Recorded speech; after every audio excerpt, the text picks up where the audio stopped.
నమస్తే జనబేరి న్యూస్ కి స్వాగతం. పుంగనూరు నియోజకవర్గంలోని పులిచెర్ల మండలం మంగళంపేట అడవుల్లో గత 5 ఏళ్ల వైసీపీ పాలనలో అధికారాన్ని అడ్డుపెట్టుకుని పెద్దిరెడ్డి రామచంద్రారెడ్డి అక్రమ అటవీ సామ్రాజ్యాన్ని ఏర్పరచుకున్నారన్న ఆరోపణలపై పలమనేరు ఎమ్మెల్యే అమర్నాథ్ రెడ్డి గురువారం మీడియా సమావేశాన్ని నిర్వహించారు. పట్నంలోని తన కార్యాలయంలో జరిగిన ఈ సమావేశంలో ఆయన మాట్లాడుతూ జగన్ రెడ్డి ప్రభుత్వం హయాంలో పెద్దిరెడ్డి మరియు వారి కుటుంబీకులు చేసిన అక్రమాలపై ప్రభుత్వం పూర్తిస్థాయి విచారణ జరపాలన్నారు. ప్రధానంగా పెద్దిరెడ్డి మంత్రిగా పనిచేసిన అటవీ, విద్యుత్ మరియు భూగర్భ గనుడ శాఖలలో వేల కోట్ల అవినీతి జరిగిందన్నారు. మంగళంపేట అటవీ ప్రాంతంలోని భూములేగాక అవినీతి ఆరోపణలు ఉన్న అన్ని ప్రాంతాల్లోనూ ఆయన పనిచేసిన అన్ని శాఖలపై ప్రభుత్వం విచారణ జరపాలన్నారు. తనపై వస్తున్న అవినీతి ఆరోపణలపై పెద్దిరెడ్డి తన నిజాయితీని నిరూపించుకోవాలని డిమాండ్ చేశారు. నిన్న వచ్చిందే కాకపోయినా గతంలో కూడా దీనిపైన చాలా ఆరోపణలు ఉన్నాయి. చాలా మంది గతంలో దీనిపైన ఫిర్యాదులు కూడా చేయడం గతంలో జరిగింది. ఎందుకంటే పులిచెర్ల మండలంలో మంగళంపేట వద్ద ఏదైతే అటవీకి సంబంధించినటువంటి ప్రాంతంలో వీరికి దానికి సంబంధించినటువంటి వ్యవసాయ క్షేత్రం ఏదైతే 2001 నుంచి కూడా ఉందో దాంట్లో పూర్తిగా ఈరోజు ఎఫ్ఎంబి పరంగా కానీ అదేవిధంగా ఆర్ఓఆర్ పరంగా కానీ అడంగల్ పరంగా కానీ తేడాలు ఉన్నాయని చెప్పి క్లియర్ కట్గా పత్రికల్లో చూసాం. దానికి సంబంధించి కలెక్టర్ గారు కూడా ఒక నివేదిక ప్రభుత్వానికి పంపించారని దాంట్లో కూడా పత్రికల్లో చూసి తెలుసుకోవడం జరిగింది. దీనికి సంబంధించి మన డిప్యూటీ ముఖ్యమంత్రి గారు, ఎందుకంటే అటవీ శాఖ మంత్రిగా పవన్ కళ్యాణ్ గారు కూడా దీనిపైన ఎంక్వైరీకి ఆదేశించడం, ముఖ్యమంత్రి గారు కూడా ఎంక్వైరీకి ఆదేశించడం తెలిసింది. దాదాపు 75 ఎకరాల భూమి వాళ్ళ పేరుతో ఉన్నట్టు రికార్డులో అంటే వాళ్ళకు ఉన్నట్టు చూపుతూ ఉన్నారు. అంటే దానికి సంబంధించినటువంటి భూముల పరంగా చూస్తే అటవీ క్షేత్రంలో ఉండేటువంటి భూములు, మారుమూల ఉండేటువంటి భూముల పైన ఈరోజు దీనిపైన అలిగేషన్స్ వచ్చాయి. అంటే పెద్దిరెడ్డి రామచంద్రారెడ్డి గారు ఆ వ్యవసాయ క్షేత్రానికి సంబంధించిందే కాకుండా గడిచిన 5 సంవత్సరాలు విపరీతంగా అటు మైనింగ్లో కానీ శాండ్లో కానీ రకరకాలుగా లిక్కర్లో కానీ రకరకాలుగా దానికి సంబంధించినటువంటి అవినీతిలో పాల్గొన్నారని చాలా సందర్భాల్లో పత్రికల ద్వారా కానీ చాలా సందర్భాల్లో కూడా ఆయన మంత్రిగా పనిచేసిన సందర్భంలో ఆయన శాఖకు సంబంధించి అటు విద్యుత్ శాఖ పైన కానీ చాలా అలిగేషన్స్ ఉన్నాయి. ఇవన్నీ కూడా ఈ కూటమి ప్రభుత్వం వచ్చిన తర్వాత దీనిపైన ప్రత్యేకమైనటువంటి శ్రద్ధ తీసుకోవడం, అదేవిధంగా మన మదనపల్లిలో ఆర్డీఓ ఆఫీసులో, సబ్ కలెక్టర్ ఆఫీసులో జరిగినటువంటి ఫైళ్ళ దహనం కేసులో కూడా ఆయన పాత్ర ఉందని పత్రికల్లో కూడా రాయడం జరిగింది. దానిపైన ఎంక్వైరీ కూడా చేశారు. దాంట్లో ఒక చిన్న ఉద్యోగిని దానిపైన సస్పెండ్ చేయడం, అతన్ని రిమైండ్ చేయడం కూడా అందరికీ తెలుసు. ముఖ్యంగా రాయలసీమ ప్రాంతంలో చాలామంది రాజకీయాల్లో ఉన్నారు. అంటే నీలం సంజీవ్ రెడ్డి గారి కాటి నుంచి కూడా ఎంతోమంది, నీలం సంజీవ్ రెడ్డి గారు కావచ్చు, తమిళ నాగిరెడ్డి గారు కావచ్చు, చాలా పెద్ద పెద్ద కుటుంబాలు మరి గడిచిన కాలంలో ముఖ్యమంత్రులుగా పనిచేసినటువంటి వాళ్ళు రాయలసీమలో చాలా మంది రాజకీయాల్లో ఉన్నారు. ఆ కుటుంబాలన్నీ కూడా ఎప్పటి నుంచో పాత కుటుంబాలు.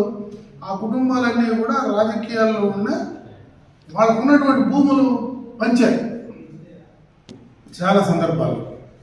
ఈరోజు ఉన్నటువంటి రాజకీయాలు చూస్తుంటే మరి వేల ఎకరాలు ప్రజాప్రతినిధులుగా, అంటే మనం పొంగనూరు బైపాస్ పోయి చూసినా, అటు రామసముద్రం రోడ్డు చూసినా, అంత దూరం ఎందుకు ఈ పలమనేరులో వైఎస్ఆర్ విగ్రహానికి ఎదురుగా నిలబడి చూసినా, తిరుపతిలో పోయి చూసినా, ఎక్కడ చూసినా పెద్దిరెడ్డి గారు, రామచంద్రారెడ్డి గారి భూములనే చెప్తారు.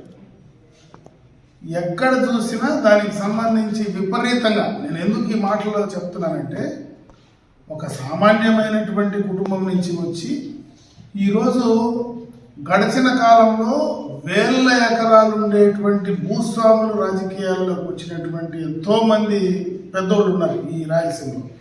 వాళ్ళంతా భూములు పంచారు, భూములంతా కూడా ఇచ్చేశారు.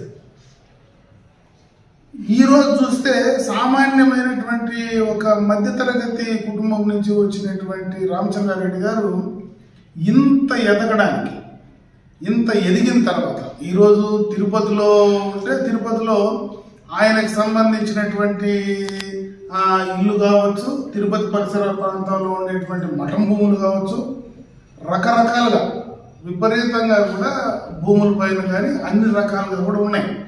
వీటిపైన ప్రభుత్వం వచ్చిన తర్వాత ఖచ్చితంగా కూడా ఎంక్వైరీలు నడుస్తూ ఉన్నాయి. ఆ ఎంక్వైరీలు తేల్చాలి. ఈరోజు ఈ అటవీ భూములు అనేది ఆయనకు రికార్డుల పరంగా ఒక సర్వే నెంబర్లో 26 ఎకరాలు, ఇంకొక సర్వే నెంబర్లో సంథింగ్ 6 ఎకరాలు ఎంతో దాదాపు ఉన్నాయి అని చెప్తా ఉన్నారు. ఇంకొక పక్క పాత రిజిస్ట్రేషన్స్తో కూడా కలిపితే 45 ఎకరాలు చూపిస్తున్నారు. దాంట్లో 75 ఎకరాలు ఉన్నాయి. దాని విలువ అడవి పక్కన ఏనుగులకు భయపడి అటవీ క్షేత్రంలో ఉండేది ఆ 3-4 లక్షలు కూడా విలువ. మొత్తం ఆ భూముల విలువ మొత్తం వేసుకున్నా, ఈరోజు ఆయన ఆక్రమించినటువంటి భూములు మొత్తం విలువలు వేసుకున్నా, ఒక 30 ఎకరాలు అడిషనల్గా ఆయన ఆధీనంలో ఉంటే 30 ఎకరాలు ఇంటూ 3 అయితే 90 లక్షలే. 90 లక్షలు కాదు, వేల కోట్ల అవినీతి జరిగింది. దానిపైన ఫోకస్ పెట్టాల్సినటువంటి పరిస్థితి ఉందని చెప్పి నేను ఈ సందర్భంగా కూడా తెలియజేసుకుంటున్నాను. ఎందుకంటే అది చాలా చిన్నది. ఈరోజు ఆ చిన్న కార్యక్రమంలో కూడా అటవీ భూములను ఆక్రమించుకోవడం అనేది తప్పు. అదేవిధంగా పెద్దిరెడ్డి రామచంద్రారెడ్డి గారు కూడా నిన్న ప్రెస్ మీట్లో కూడా చెప్పడం జరిగింది. దానికి సంబంధించి ఆయన వివరణ ఇచ్చారు. నేను రామచంద్రారెడ్డి గారికి చెప్పేది కూడా, ఈ ప్రాంతంలో రాజకీయంగా ఎదిగినటువంటి వ్యక్తిగా మీపై వచ్చినట్టు అభియోగాల్ని నిజాన్ని మీరు నిరూపించుకునే ప్రయత్నం చేయమని చెప్పి నేను ఈ సందర్భంగా కూడా డిమాండ్ చేస్తున్నాను. ఎందుకంటే ఎంతోమంది మహామహులు ఉండేటువంటి రాయలసీమ ప్రాంతంలో రెడ్లుగా ఈరోజు ఎంతోమంది పెద్ద పెద్ద రెడ్డి కుటుంబాలు ఉన్నాయి. వాళ్ళ కుటుంబాలన్నీ కూడా త్యాగాలు చేశారు. ఈరోజు మీరు రాజకీయాల్లోకి వచ్చి రాష్ట్రంలో నెంబర్ 2గా ఎదిగినటువంటి వ్యక్తిగా ఈరోజు మీ నిజాయితీని నిరూపించుకోమని చెప్పి ఈ సందర్భంగా కూడా నేను పెద్దిరెడ్డి రామచంద్రారెడ్డి గారికి కూడా తెలియజేసుకుంటున్నాను. ఎందుకంటే అది నిరూపించుకోవాల్సినటువంటి అవసరం ఉంది. అదేవిధంగా ప్రభుత్వ పరంగా కూడా ఇది ఒక్కటే ఎంక్వైరీ చేసి ఈ భూముల పైన ఎంక్వైరీ చేసిన దానివల్ల పెద్దగా ఉరికేదేం లేదు. దీనివల్ల ఏముంది, ఈరోజు ఆ 30 ఎకరాలు కాకపోతే ఎక్స్ట్రా ఉందంటే 30 ఎకరాలు మళ్ళీ ప్రభుత్వం వెనక్కి తీసుకోగలదు. అటవీకి సంబంధించినటువంటి భూములు వెనక్కి తీసుకోగలదు. అంతలోనే ఈ కార్యక్రమం అయిపోతుంది.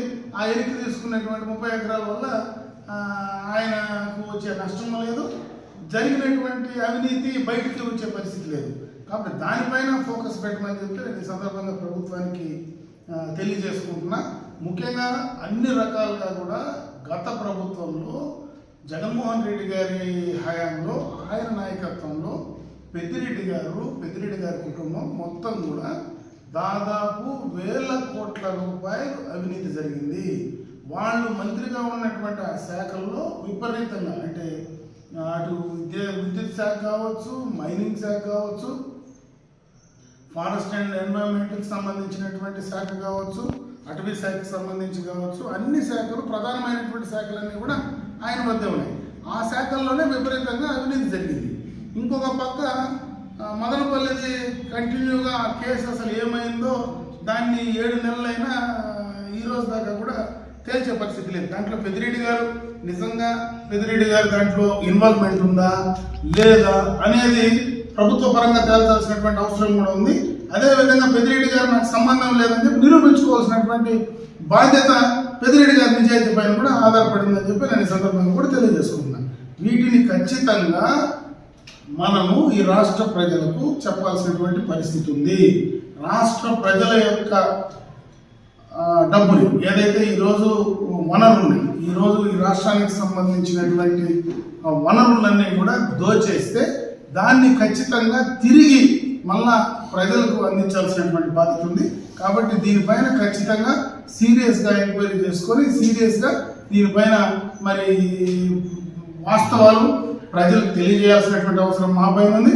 అదేవిధంగా పెద్దిరెడ్డి గారు ఇక నిజంగా నిజాయితీ పరుడైతే నేను నిజాయితీ పరుడు నిరూపించుకోవాల్సినటువంటి బాధ్యత కూడా పెద్దిరెడ్డి గారి పైన ఉందని చెప్పి తెలియజేసుకున్నాను.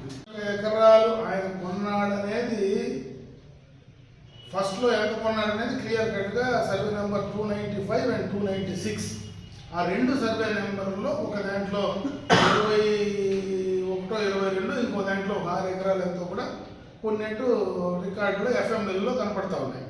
ఆ తర్వాత ఏదో 1952లో వచ్చినటువంటి జడ్జిమెంట్ ప్రకారంగా మిగిలిన 45 ఎకరాలు నేను చేసుకున్నాననేది దాని రికార్డులో చెప్తా ఉన్నాను. నేను చెప్పడం కూడా అదే. దాన్ని బట్టి ప్రభుత్వ పరంగా ఎంక్వైరీ చేశారు. కలెక్టర్ గారిని, ఎస్పీ గారిని, కన్సర్న్డ్ మన సిసిఎఫ్ని ముగ్గురిని కూడా, కన్జర్వేటర్ ఆఫ్ ఫారెస్ట్ వాళ్ళ ముగ్గురిని కూడా కమిటీ చేసి ఎంక్వైరీ చేశారు. దాన్ని ప్రిలిమినరీ రిపోర్ట్లో నేను పత్రికల్లో చూసినటువంటి సమాచారం మేరకు దాన్ని ప్రిలిమినరీ రిపోర్ట్లో అక్కడ వాళ్ళకు ఉండాల్సినటువంటి నేల కంటే కూడా ఎక్కువ ఉంది అని ప్రిలిమినరీగా తేల్చి కలెక్టర్ గారు చెప్పాడనేటువంటి వాస్తవాన్ని పత్రికల్లో చదివాను. బట్ అది నిజంగా ఎంత ఉంది, ఇప్పుడు కంబైన్డ్గా అటు ఫారెస్ట్ కానీ ఇటు రెవెన్యూ కానీ ఇద్దరు కంబైన్డ్గా వెళ్ళి విచారణ చేస్తే ఖచ్చితంగా వాస్తవాలు బయటకు వస్తాయి. అదే ఈరోజు అయ్యే పని కాదు. ఖచ్చితంగా నేను చెప్పేది అది. దానివల్ల ఒక మంగళంపేటకు సంబంధించినటువంటి ఒక వ్యవసాయ క్షేత్రానికి ఎంక్వైరీ చేసి నిజంగా ప్రభుత్వ భూమి ఉంటే ఆయనకు వస్తుంది, ప్రభుత్వ భూమి కాకుండా ఆయన సొంతం భూమి ఉంటే ఆయనకు పోతుంది. అది కాదు అసలు సబ్జెక్టు. ఇంకా చాలా ఉన్నాయి. వాటిపైన అసలు ఏం జరుగుతూ ఉందనేది ఇప్పుడు ఆలోచించుకోవాల్సినటువంటి అవసరం ఉంది. పూర్తిగా మదనపల్లి ఫైల్ దహనం కేసులో చూడాలా. అదేవిధంగా మైనింగ్లో విపరీతంగా జరిగినటువంటి అవినీతి జరిగింది. అదేవిధంగా లిక్కర్లో ఇష్టం వచ్చినట్టు లిక్కర్లో అవినీతి జరిగినటువంటి సందర్భాలు ఉన్నాయి. అన్నిట్లో కూడా దాదాపు ఎక్కువ అవినీతి జరిగినటువంటి సందర్భాలు ఎక్కువ ఉన్నాయి. ఇంకొక పక్క ఈ విద్యుత్ శాఖలో కూడా ఎక్కువ అవినీతి జరిగిందని ఉంది. ఎందుకంటే ఈరోజు ఏదైతే విద్యుత్ శాఖకు గత ప్రభుత్వంలో టెండర్స్ ఇచ్చారు, ఆ టెండర్స్కు ముందే కావాల్సినటువంటి మెటీరియల్ అన్ని కూడా కోట్ల రూపాయలు, 100 కోట్ల రూపాయల మెటీరియల్ డంప్ చేసేసారు. మూల ట్రాన్స్ఫార్మర్స్ కానీ మిగతావన్నీ. వాటిలో ఎందుకు అంత అర్లీగా మొత్తము మెటీరియల్ డంప్ చేశారు? ఈరోజు ఆ మెటీరియల్ పరిస్థితి ఏంది? అది నిజంగా తుప్పుబట్టి ఉందా, సక్రమంగా ఉందా, ప్రజాధనం ఎంత నష్టపోతా ఉన్నాం, ఆ సంబంధించినటువంటి డిపార్ట్మెంట్కి ఎంత నష్టపోతా ఉన్నాం అనేది దానిపైన ఎంక్వైరీ చేసి వాస్తవాలు బయటకు తీయాల్సినటువంటి పరిస్థితి ఉంది. దీన్ని ఖచ్చితంగా కూడా పెద్దిరెడ్డి గారు వాస్తవంగా అతను నిజాయితీ పడితే నిరూపించుకోమని చెప్పి నేను డిమాండ్ చేస్తాను.